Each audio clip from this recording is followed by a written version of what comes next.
രാഷ്ട്രപതി ദ്രൗപദി മുർമുവിന്റെ മൗറീഷ്യസ് സന്ദർശനം തുടരുന്നു. മൗറീഷ്യസിന്റെ ദേശീയ ദിനാഘോഷത്തിൽ രാഷ്ട്രപതി മുഖ്യ അതിഥിയായി പങ്കെടുത്തു.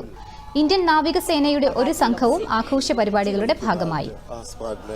നേരത്തെ മൗറീഷ്യസ് മഹാത്മാഗാന്ധി ഇൻസ്റ്റിറ്റ്യൂട്ടിലെ ഇന്ത്യൻ സമൂഹത്തെ രാഷ്ട്രപതി അഭിസംബോധന ചെയ്തിരുന്നു. ഇന്ത്യയും മൗറീഷ്യസുമായുള്ള ബന്ധം സുദൃഢമാണെന്ന് രാഷ്ട്രപതി പറഞ്ഞു.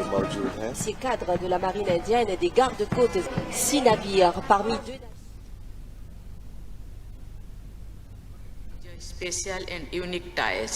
Nearly 70% of its population is of Indian origin, which has continued to maintain strong links in all spheres with India.